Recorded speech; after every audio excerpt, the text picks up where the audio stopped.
ঈদের আগে পরীক্ষামূলক ফ্যামিলি কার্ড চালু, আন্তঃমন্ত্রণালয়ের সভায় সিদ্ধান্ত। হতদরিদ্র থেকে আরম্ভ করে তারপরে দরিদ্র, তারপরে মধ্যবিত্ত, এইভাবে যাবে। ঈদের আগেই পাইলট প্রজেক্ট হিসাবে চালু। ফ্যামিলি কার্ড যত দ্রুততম সময়ের মধ্যে আমাদের দেশের মায়েদের কাছে পৌঁছে দেওয়া যায় সেই লক্ষ্যে সিদ্ধান্ত হয়েছে। প্রধানমন্ত্রী তারেক রহমানকে প্রেসিডেন্ট ট্রাম্পের অভিনন্দন।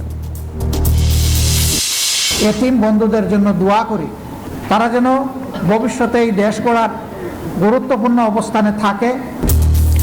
একদিন এতিমদের মধ্যেও কেউ প্রধানমন্ত্রী হবেন আশা জামায়াত আমিরের। দুটি শপথ না নেয়া বিএনপির বড় ভুল বলছে এনসিপি। মাফ করে অটোপাস ও শিক্ষকদের রাজপথ দখল আর নয়, কড়া বার্তা শিক্ষামন্ত্রীর। ইংলিশ মিডিয়াম স্কুলকে আনা হবে মন্ত্রণালয়ের অধীনে। রাজপথ দখল করে তো দাবি দেওয়া আদায় করার কোনো প্রয়োজন নেই, কারণ আমরা দাবি দেওয়া আদায় করতে করতে এইটুকু এসছি। অর্থাৎ আমরা বুঝি কোনটা দিতে হবে, কোনটা দিতে হবে না। সড়কের টাকা দিতে বাধ্য করা হলেই চাঁদাবাজি, মন্তব্য সড়ক পরিবহন মন্ত্রীর। 6 মাসের পরিকল্পনায় শৃঙ্খলা ফেরানোই প্রধান কাজ। ট্রাইব্যুনালে জুলাই অপরাধের বিচার আগের মতোই চলবে, জানালেন চিফ প্রসিকিউটর। টিএফআই সেলে গুমের মামলায় ফের সাক্ষ্য 25 ফেব্রুয়ারি।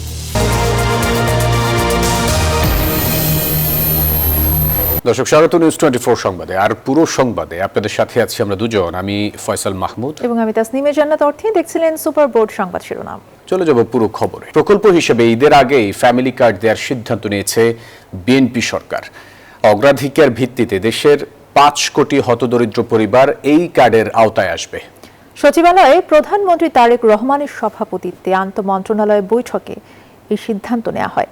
ফ্যামিলি কার্ডে দেওয়া হবে নগদ টাকা, টাকার পরিমাণ 3000। নির্বাচনী ইশতেহারে ফ্যামিলি কার্ড দেওয়ার যে প্রতিশ্রুতি দিয়েছিল বিএনপি, পরীক্ষামূলকভাবে তা ঈদের আগেই বাস্তবায়ন করার সিদ্ধান্ত নিয়েছে সরকার। প্রাথমিকভাবে 5 কোটি পরিবারকে দেওয়া হবে নগদ টাকা। এই কার্ড দিবে পরিবারের খাদ্য নিরাপত্তা, করবে স্বাবলম্বী। শপথ গ্রহণের পর দ্বিতীয় দিন সচিবালয়ে আন্তঃমন্ত্রণালয়ের সভায় এ সিদ্ধান্ত নেওয়া হয়। সভায় সভাপতিত্ব করেন বিএনপি চেয়ারম্যান প্রধানমন্ত্রী তারেক রহমান। বৃহস্পতিবার বেলা 11:30টায় ফ্যামিলি কার্ডের কর্মপরিকল্পনা নিয়ে এই আন্তঃমন্ত্রণালয়ে বৈঠক অনুষ্ঠিত হয়েছে। পরে বৈঠকের সিদ্ধান্ত জানিয়েছেন মন্ত্রীরা। নির্বাচনী ম্যানিফেস্টোতে ফ্যামিলি কার্ডের ইস্যুর বিস্তারিত উল্লেখ আছে, সেটা কার্যকর কিভাবে করবে সেটা নিয়ে আজকে আলোচনা হয়েছে। এটা একটা কমিটি করা হয়েছে, হয়তো শুরু করবে হতদরিদ্র থেকে আরম্ভ করে তারপরে দরিদ্র, তারপরে মধ্যবিত্ত, এইভাবে যাবে। ঈদের আগেই পাইলট প্রজেক্ট হিসাবে চালু হবে। যে মা পরিবারের নেতৃত্ব দেয় সেই মার নামে এটা ইস্যু হবে। আমাদের এনআইডির সাথে কোইনসাইড করে আমরা দ্রুততম সময়ের মধ্যে, তবে এটা দেখা যাবে যে আমরা আগামী 6 মাসের, ঈদের আগে তো অবশ্যই শুরু হয়ে যাবে, বাট দেখা যাবে যে 3 মাস 6 মাসের মধ্যে আমাদের কাভারেজ মোর দেন 50% হয়ে যাবে। সরকার বলছে পর্যায়ক্রমে পরিবারের নারী সদস্যদেরকে এই কার্ড দেওয়া হবে। ফ্যামিলি কার্ড বিতরণ, বাস্তবায়ন পদ্ধতির নির্ধারণ এবং অর্থ বরাদ্দ সহ সামগ্রিক বিষয় ঠিক করতে অর্থমন্ত্রীকে প্রধান করে কমিটি করা হয়েছে বলেও জানা গেছে। এটা আমাদের নির্বাচনী ওয়াদার মধ্যে সবচেয়ে গুরুত্বপূর্ণ ওয়াদা। এই বিষয়গুলিকে চূড়ান্ত করার জন্য একটা ছোট্ট কমিটি গঠন করা হবে মাননীয় অর্থমন্ত্রীর নেতৃত্বে। কতটুকু করা যায়, কত দ্রুত করা যায়, সংখ্যায় কি হবে, এ নিয়ে আমরা বোধহয় 2-1 দিনের ভিতরে আমরা ফাইনাল। আগেই বোধহয় কিছু এরিয়া আমাদের ফিক্সড করা আছে। ফ্যামিলি কার্ডের ভিতরে যে সুবিধা থাকবে এর ভিতরে স্পেশালি মহিলাদের এবং ক্যাস্টা। ফ্যামিলি কার্ড দেওয়ার ক্ষেত্রে রাজনৈতিক বা ধর্মীয় পরিচয় যাতে কোনোভাবেই সামনে না আসে তা নিয়ে নির্দেশনা দিয়েছেন প্রধানমন্ত্রী তারেক রহমান। দায়িত্ব নেওয়ার পর দ্বিতীয় দিনের মতো সচিবালয়ে অফিস করছেন প্রধানমন্ত্রী তারেক রহমান। সকালে মন্ত্রিপরিষদ বিভাগের এই ভবনের 2য় তলায় প্রধানমন্ত্রীর জন্য রাখা কক্ষে তিনি প্রথমে বিভিন্ন বাহিনী প্রধানদের সাথে বৈঠক করেছেন। এরপর মন্ত্রিসভার সদস্যদের সাথে আন্তঃমন্ত্রণালয়ে বৈঠক করেছেন। সেই বৈঠকে বিএনপির নির্বাচনী ইশতেহারে যেসব প্রতিশ্রুতি ছিল সেগুলো বাস্তবায়নে মন্ত্রীদের কাজ করার নির্দেশনা দিয়েছেন প্রধানমন্ত্রী তারেক রহমান। সচিবালয় থেকে শাহনাজ ইয়াসমিন, নিউজ 24। ইশতেহারে থাকায় চলতি অর্থ বছরে ফ্যামিলি কার্ড বাস্তবায়ন করতে হবে সরকারকে, না হলে আসছে স্থানীয় সরকার নির্বাচনে চড়া মূল্য দিতে হতে পারে বিএনপিকে। বৃহস্পতিবার রাজধানী ব্র্যাক সেন্টারে এক অনুষ্ঠানে এসব কথা বলেন সিপিডির সম্মানীয় ফেলো ডক্টর দেবপ্রিয় ভট্টাচার্য। মাঝামাঝি সময় স্থানীয় সরকার নির্বাচন হবে, এবং সেই স্থানীয় সরকার নির্বাচনের আকাঙ্ক্ষা ইতিমধ্যে নতুন মন্ত্রী বলেছেন মির্জা ফখরুল সাহেব। সেহেতু যদি স্থানীয় সরকারের প্রতিনিধিরা দায়িত্ব নেন একটি স্বচ্ছ সুষ্ঠু নির্বাচনের মাধ্যমে, তাহলে এই ফ্যামিলি কার্ডের চয়নটা, এই যে নির্বাচনটা আরেকটু জবাবদিহিতা এবং স্বচ্ছতার ভিতরে হবে বলে আমরা মনে করি। বাংলাদেশের 11তম প্রধানমন্ত্রী হিসেবে দায়িত্ব গ্রহণের জন্য তারেক রহমানকে অভিনন্দন জানিয়েছেন মার্কিন প্রেসিডেন্ট ডোনাল্ড ট্রাম্প। বুধবার তারেক রহমানের কাছে লেখা এক চিঠিতে অভিনন্দন জানানো হয়। চিঠিতে আমেরিকান জনগণের পক্ষ থেকে প্রধানমন্ত্রীর ঐতিহাসিক এই বিজয়ে শুভেচ্ছা ও সফলতা কামনা করা হয়। এতে বলা হয়, যুক্তরাষ্ট্র ও বাংলাদেশের অংশীদারিত্ব, পারস্পরিক সম্মান এবং একটি মুক্ত ও উন্মুক্ত ইন্দো প্যাসিফিক অঞ্চলে শক্তিশালী ও সার্বভৌম রাষ্ট্রগুলোর সমৃদ্ধি নিশ্চিত করার যৌথ স্বার্থের ভিত্তিতে গড়ে উঠেছে। নবনির্বাচিত প্রধানমন্ত্রীর নেতৃত্বে দুই দেশের বাণিজ্যিক সম্পর্ক আরও এগিয়ে যাবে বলে আশা প্রকাশ করা হয়। একদিন এতিমদের মধ্যে থেকে কেউ প্রধানমন্ত্রী হবেন, সেই রাজনৈতিক সংস্কৃতি গড়ে তুলতে কাজ করছে জামায়াত, এমন মন্তব্য করেছেন জামায়াত আমির ডক্টর শফিকুর রহমান। নিজ নির্বাচনী এলাকায় এতিমদের সাথে ইফতার অনুষ্ঠানে এসব কথা বলেন তিনি। বলেন, গণতন্ত্র রক্ষায় দায়িত্বশীল বিরোধী দল হিসেবে দেশ গঠনে সরকারকে সর্বাত্মক সহযোগিতা করতে চায় জামায়াত। মিরপুরে নিজ নির্বাচনী এলাকায় এতিমদের নিয়ে প্রথম রোজা ইফতার করলেন জামায়াত আমির ডাক্তার শফিকুর রহমান। বৃহস্পতিবার রাজধানীর মিরপুর 13 নম্বরে একটি রেস্টুরেন্টে এই ইফতার মাহফিলের আয়োজন করে জামায়াত। এতে জামায়াত আমির ছাড়াও দলের অন্যান্য নেতারা উপস্থিত ছিলেন। আজকে বলা হচ্ছে যে জামায়াত আমির বলেন, একদিন এতিমদের মধ্য থেকে কেউ একজন প্রধানমন্ত্রী হবেন, সেই রাজনৈতিক সংস্কৃতি গড়ে তুলতে কাজ করছে জামায়াত। একদিন তাদের মধ্য থেকে যেন কেউ বের হয়ে সে দেশের প্রধানমন্ত্রী হয়, আমি আল্লাহর দরবারে দোয়া করি।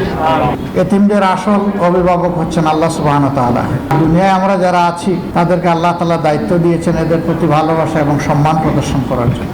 ইফতার মাহফিলে বিরোধী দলীয় নেতা ডাক্তার শফিকুর রহমান কথা বলেন গণতন্ত্র ও সংসদ নিয়েও।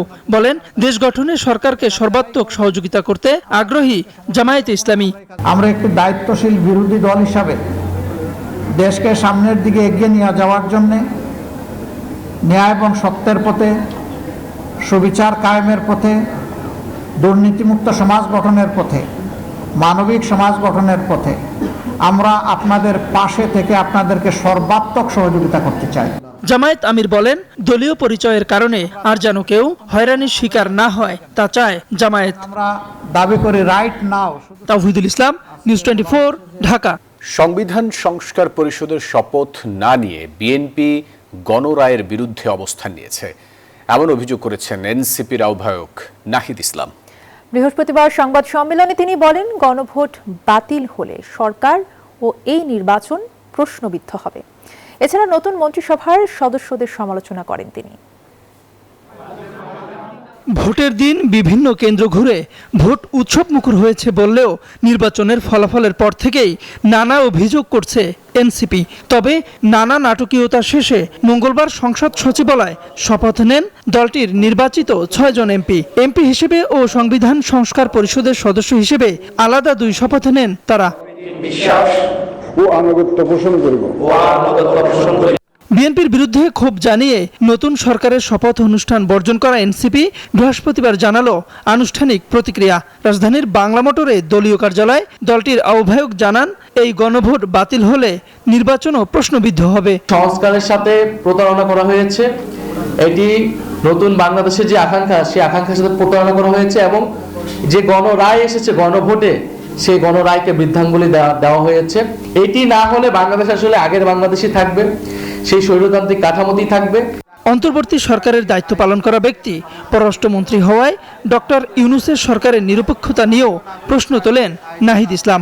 আওয়ামী লীগ নিষিদ্ধ থাকা সত্ত্বেও গত 2-1 দিন ধরে আওয়ামী লীগ পুনর্বাসন করা হচ্ছে বলেও অভিযোগ করেন এনসিপি প্রধান। বাংলাদেশে ফ্যাসিস্ট আওয়ামী লীগদেরকে পুনর্বাসনের একটা প্রচেষ্টা চলমান আছে। আওয়ামী লীগের কার্যালয়গুলো খোলা হচ্ছে এবং আওয়ামী লীগকে প্রশ্রয় দেওয়া হচ্ছে। আমরা মনে করি না এটা অটোমেটিক ভাবে হচ্ছে, এটা অবশ্যই এই নতুন সরকারের প্রশাসনের এবং সরকারি দলের প্রশ্রয়ে এটা হচ্ছে। তাদের কাছ থেকে গ্রিন সিগন্যাল ছাড়া আওয়ামী লীগ এটা করার সুযোগ বা সাহস পেত না।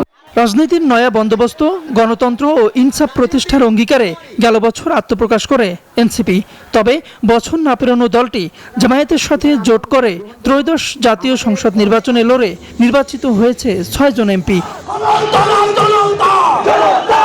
তাওহিদুল ইসলাম, নিউজ 24, ঢাকা। মাপ করে অটোপাস আর হবে না বলে হুঁশিয়ারি দিয়েছেন শিক্ষামন্ত্রী। পাশাপাশি দাবি আদায়ের নামে কথায় কথায় শিক্ষকদের রাজপথ দখলও বরদাস্ত করবে না সরকার, এমনটাও জানান তিনি।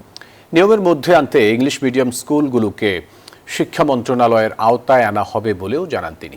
দায়িত্ব নেওয়ার পর সচিবালয়ে দ্বিতীয় দিনে এসব কথা বলেন শিক্ষামন্ত্রী। করোনা মহামারীর দোহাই দিয়ে 2020 সালে দেশে চালু হয় অটোপাসের সংস্কৃতি, যার উদ্যোক্তা তৎকালীন শিক্ষামন্ত্রী ডক্টর দীপুমণি। মবের মুখে দাবি মেনে নেওয়াটা শুরু হয় 2024-এর আগস্টে। স্থগিত পরীক্ষাগুলো বাতিলের দাবি নিয়ে সচিবালয়ে ঢুকে পড়ে একদল শিক্ষার্থী। চাপের মুখে সব দাবি মেনে নেয় সবেমাত্র দায়িত্ব নেওয়া অন্তর্বর্তীকালীন সরকার। এরপর থেকে অটোপাস পরিণত হয় রেওয়াজে।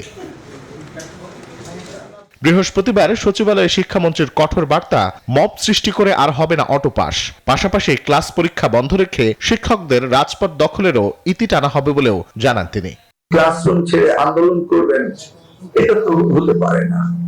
আপনাদের দাবি দেওয়া যেভাবে আসা সেভাবে আসবে, আমরা সেগুলিকে অ্যাড্রেস করব। এমন তো আমরা অ্যাড্রেস করছি না, আমরা করব। কিন্তু রাজপথ দখল করে তো দাবি দেওয়া আদায় করার কোনো প্রয়োজন নেই, কারণ আমরা দাবি দেওয়া আদায় করতে করতে এইটুকু এসেছি। মন্ত্রী হিসেবে প্রথম দিনেই শিক্ষা খাতে হাই জাম্প নয় বরং পোল ভোল্ট জাম্প দিতে বলে আলোচনায় আসা শিক্ষামন্ত্রী এবার ধরলেন ইংলিশ মিডিয়াম স্কুলগুলোকে। তার সাফ জবাব, নিয়মে আসতে হবে ইংলিশ মিডিয়ামকে।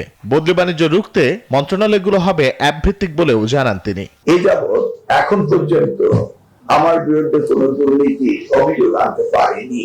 অতএব আজকে এই কথাটি স্মরণ করে দিয়েছি যে এই মন্ত্রণালয়টি হচ্ছে শিক্ষা মন্ত্রণালয়। এটা অন্য 10টি মন্ত্রণালয়ের মতো নয়, এটি বেসিক মন্ত্রণালয়। এদিকে শিক্ষাকে জিডিপির 5% বরাদ্দ নিশ্চিতে সরকার অঙ্গীকারবদ্ধ বলে জানান শিক্ষা প্রতিমন্ত্রী ববি হাজ্জাজ। শিক্ষা হবে রাষ্ট্রের প্রথম বিনিয়োগ, মানব সম্পদের মূল কারখানা এবং জাতি গঠনের প্রধান প্রকল্প। রেশাদ হাসান, নিউজ 24, ঢাকা। সড়কে টাকা দিতে বাধ্য করা হলে তা হবে চাঁদাবাজি, এমন মন্তব্য করেছেন সড়ক পরিবহন ও সেতু মন্ত্রী শেখ রবিউল আলম। সরকারের 180 দিনের পরিকল্পনায় সড়কে শৃঙ্খলা ফেরানোই প্রধান কাজ বলে জানান সড়ক পরিবহন মন্ত্রী। এবারও ঈদে মানুষের যাত্রায় স্বস্তি ফেরানো হবে। মেট্রো রেলের কাজ দ্রুত গতিতে চলবে। এছাড়া বিআরটি প্রকল্প রাষ্ট্রের জন্য নয়, ব্যক্তি স্বার্থে হয়েছিল বলেও মন্তব্য করেন তিনি। বৃহস্পতিবার সচিবালয়ে সাংবাদিকদের সাথে আলাপকালে এসব কথা বলেন সড়ক পরিবহন ও সেতু মন্ত্রী। চাঁদা, সড়ক পরিবহনের চাঁদা যেটা বলা হয়, সেভাবে আমি চাঁদা দেখছি না। সেটা হচ্ছে বাস মালিক সমিতি আছে, আবার শ্রমিক সমিতিগুলিও আছে, ফেডারেশন আছে। তারা তাদের কল্যাণে, এটা একটা অলিখিত বিধির মতো, কোনো সময় তাদের কল্যাণেই তারা এটা ব্যয় করে, বিধায় কালেক্ট করে তাদের সম্মতিতে। চাঁদা আমি ওইটাকে বলতে চাই যে কেউ দিতে চান না বা তাকে বাধ্য করা হচ্ছে, সেটা হলো চাঁদা। এ বছরের মে মাস থেকে সারা দেশে শুরু হবে সরকারের বৃক্ষরোপণ কর্মসূচি, এমনটি জানিয়েছেন পরিবেশ মন্ত্রী আব্দুল আওয়াল মিন্টু। বৃহস্পতিবার দুপুরে সচিবালয়ে প্রধানমন্ত্রীর সাথে 5 বছরে 25 কোটি বৃক্ষরোপণ এবং নদী, খাল খনন, জলাধার পুনরুদ্ধারে আন্তঃমন্ত্রণালয় বৈঠক শেষে এই কথা জানান তিনি। বলেন, প্রতি বছর 5 কোটি করে গাছ লাগানো হবে। বৃক্ষরোপণের ক্ষেত্রে চরাঞ্চল, পাহাড়ি এলাকা, হাওর এলাকা এবং ম্যানগ্রোভ এলাকা প্রাধান্য পাবে। এদিকে পানি সম্পদ মন্ত্রী শহীদউদ্দিন চৌধুরী অ্যানি জানান, 180 দিনের মধ্যে খাল খননের বেশিরভাগ কাজ শেষ করার নির্দেশনা দিয়েছেন প্রধানমন্ত্রী।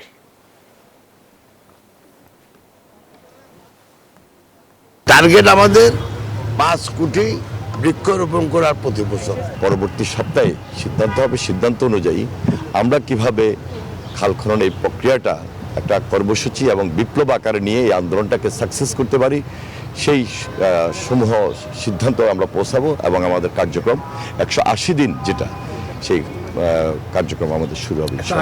প্রধানমন্ত্রী তারেক রহমানের নির্দেশনায় তার নির্বাচনী এলাকা ঢাকা 17-র 37টি এতিমখানায় পুরো রমজান মাসের সেহরি ও ইফতারের খাদ্য সামগ্রী বিতরণ কার্যক্রম শুরু হয়েছে। এই উদ্যোগ বাস্তবায়ন করছেন প্রধানমন্ত্রীর একান্ত সচিব আব্দুর রহমান সানি। বৃহস্পতিবার পাইলট প্রকল্প হিসেবে রাজধানীর ভাসানটেক ও কড়াইল বস্তি এলাকার অন্তর্ভুক্ত 14টি এতিমখানায় এসব খাদ্য সামগ্রী পৌঁছে দেওয়া হয়। এ সময় আব্দুর রহমান সানি জানান, এই সহায়তা সরকারি কোষাগার থেকে নয়, বরং প্রধানমন্ত্রীর ব্যক্তিগত অর্থায়নে পরিচালিত হচ্ছে। তিনি বলেন, রমজান জুড়ে এতিমদের নিয়মিত খাদ্য সহায়তা নিশ্চিত করতে এবং কার্যক্রমের অগ্রগতি পর্যবেক্ষণে প্রয়োজনীয় নির্দেশনা দেওয়া হয়েছে। আমাদের যে এতিম যে শিশুরা আছে তারা অত্যন্ত অসহায়, এবং তাদেরকে তো আমরা এই রমজানে তাদেরকে একটা যদি উন্নত মানের খাবারের ব্যবস্থা করে দিতে পারি, সেহরির ব্যবস্থা করে দিতে পারি, ইফতারের ব্যবস্থা করে দিতে পারি, তাহলে তারা কিছুটা হলেও মানে সুস্থভাবে রোজাটা রাখতে পারবে। মেরুদণ্ড সোজা রেখে অন্য সব সরকারের সাথে সম্পর্ক এবং বন্ধুত্ব বজায় রাখবে বাংলাদেশ। বৃহস্পতিবার দুপুরে গণমাধ্যমে এসব কথা বলেন পররাষ্ট্র প্রতিমন্ত্রী শামা ওবায়েদ। ভারতের সঙ্গে সম্পর্ক স্বাভাবিক হবার প্রশ্নে বলেন, ভারতের সঙ্গে সম্পর্কে চ্যালেঞ্জ ও ইস্যু আছে, সেই আলোচনা অব্যাহত থাকবে। বিভিন্ন দেশের ভিসা নিষেধাজ্ঞা নিয়ে কাজ করছে পররাষ্ট্র মন্ত্রণালয়, এমনটাও জানান তিনি। সবার আগে বাংলাদেশ এই পররাষ্ট্রনীতি অনুসরণ করবে বলেও জানান পররাষ্ট্র প্রতিমন্ত্রী। সকলকে সাথে নিয়ে আমাদের সিদ্ধান্তগুলো আমরা আমাদের মেরুদণ্ড শক্ত করে আমরা সামনের দিকে এগোতে চাই। বাংলাদেশকে সবার ভিন্ন নজরে দেখতে হবে। আমাদের ইস্যুস আছে, সেই ইস্যুসগুলো সমাধান করার জন্য আমাদের বাইল্যাটারাল মাল্টিল্যাটারাল ভাবে আমাদের এগোতে হবে। সকল রাষ্ট্রের সাথে, সকল সরকারের সাথে আমাদের সম্পর্ক থাকবে। আমাদের স্বার্থ, বাংলাদেশের জনগণের স্বার্থকে সুরক্ষিত করে। এবারে ছুটি বিচ রিসোর্টের সৌজন্যে ঈদ বাজারের খবর।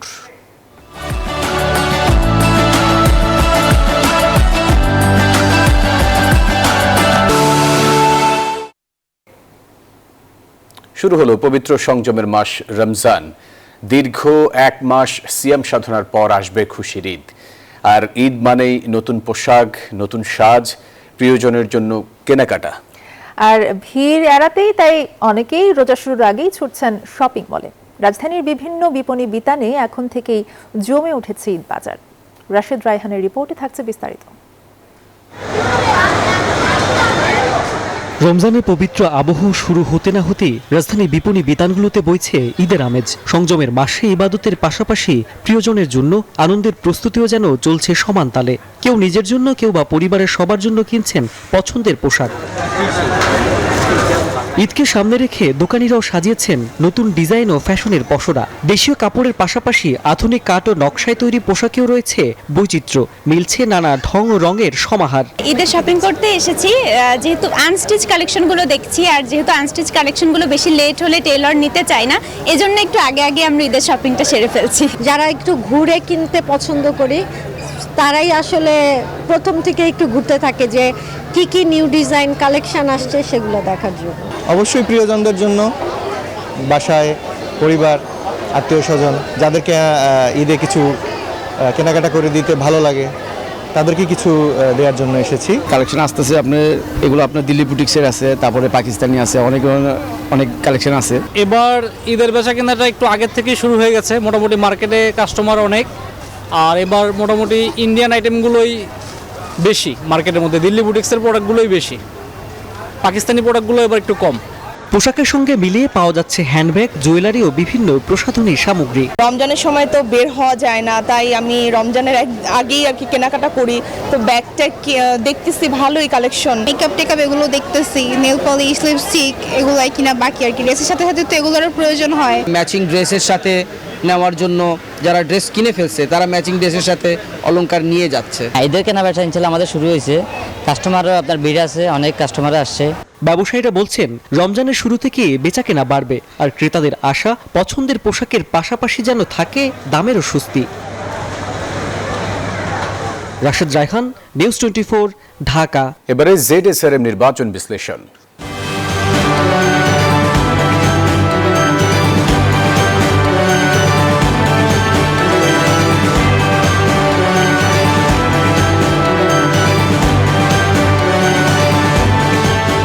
সবার ভরসা পেতে নিজেকে হতে হয় পাতের মতো দৃঢ়, ঠিক যেমনটা ZSRM 25 বছরের পথ চলায় নিরাপদে রাখার প্রত্যয়ে। ভোট গণনার বিষয়ে আদালতের ভূমিকা যথাযথভাবে না দেখিয়ে তড়িঘড়ি গেজেট প্রকাশ করেছে ইসি, এমন মন্তব্য করেছেন সম্পাদক বদিউল আলম মজুমদার। বৃহস্পতিবার সকালে জাতীয় প্রেস ক্লাবে সংসদ সদস্যদের হলফনামা বিশ্লেষণ নিয়ে সংবাদ সম্মেলনে তিনি এই কথা বলেন। বিশ্লেষণে দেখা গেছে, নতুন সংসদে উচ্চশিক্ষিত সদস্যের প্রাধান্য থাকলেও প্রায় অর্ধেক ঋণগ্রস্ত। সংবিধান সংস্কার পরিষদের শপথ এবং বিরোধী জোটের মন্ত্রিসভার শপথ বর্জন রাজনীতিতে নতুন শঙ্কা যোগ করেছে। আমাদের সাথে মঞ্চে আরো আছে। তো আমরা মনে করি যে নির্বাচন কমিশন তদন্ত করে এগুলো সুরাহা করা উচিত ছিল, যেসব বিষয়গুলো উত্থাপিত হয়েছে। আমাদের পর্যালোচনা দিয়েছি এবং আমাদের আরেকটা 25 তারিখে আমরা একটা পর্যালোচনা দেব।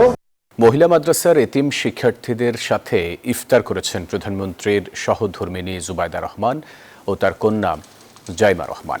বৃহস্পতিবার পশ্চিম ভাসানটেকের জামিয়া কুরবানিয়া তালিমিয়া দাওরা হাদিস মহিলা মাদ্রাসা ও এতিমখানায় এতিমদের সাথে ইফতার করেন তারা। ঢাকা 17 আসনের সংসদ সদস্য তারেক রহমান ইফতারের আগে জুবাইদা রহমান ও জাইমা রহমান এতিমদের সাথে কথা বলেন।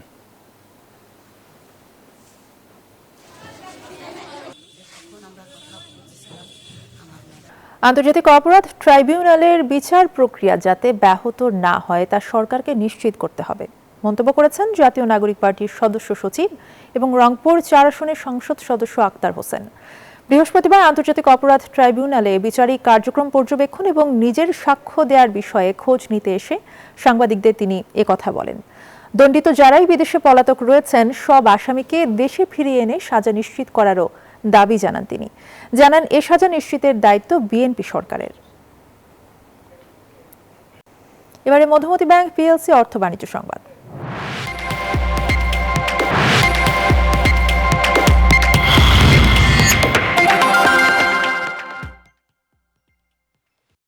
রাজধানীর ইন্টারন্যাশনাল কনভেনশন সিটি বসুন্ধরা আইসিসিবিতে শুরু হয়েছে ঐতিহ্যবাহী পুরান ঢাকার ইফতার বাজার। ভোজন রসিকদের জন্য চকবাজারে সেই চিরচেনা স্বাদ এখন পাওয়া যাচ্ছে উত্তর ঢাকার আধুনিক ও শীতাতাপ নিয়ন্ত্রিত পরিবেশে। বৃহস্পতিবার প্রথম রমজান থেকেই শুরু হওয়া ইফতার বাজার চলবে 27শে রমজান পর্যন্ত।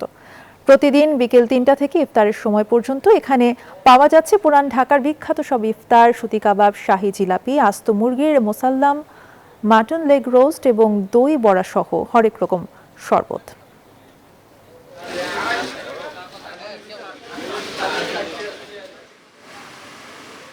পুরান ঢাকায় ইফতার বাজার যেটা আইসিসিবির মধ্যে, সেটা হচ্ছে এখানকার খাবারটা খুব ফ্রেশ এবং ধুলাবালি মুক্ত এবং হাইজেনিক সম্পূর্ণ এখানে যে ফুডগুলো, এবং বাসায় সবাই পছন্দ করে। আর আমরা এখান থেকে প্রত্যেক বছরই এখান থেকে ইফতার কিনি। এখানকার ফুড কোয়ালিটিও খুব ভালো এবং বেশিরভাগ সময় জিলাপি, বুন্দিয়া এই টাইপের জিনিসগুলো কেনা হয়। আমি প্রতি বছর দেই আমাদের এখানে ইফতার নিতে আসি এবং সব ইফতারগুলাই ভালো থাকে, ফ্রেশ থাকে, ডেলিটা ইফতার ডেলি হয়, এজন্য খাবারের টেস্টটাও ভালো থাকে। সেই ইফতারগুলো আইসিসিবি ক্রাফটিং করেছে। এটা 10 বছর আগে আমাদের হাঁটি হাঁটি পা পা করে শুরু হয়েছিল। এখন আপনারা দেখছেন যে ব্যাপক দর্শক এবং যারা কিনতে আসেন তারা আসেন সবাই এখানে। এই ছিল নিউজ 24 সংবাদে। ধন্যবাদ সবাইকে সাথে থাকার জন্য।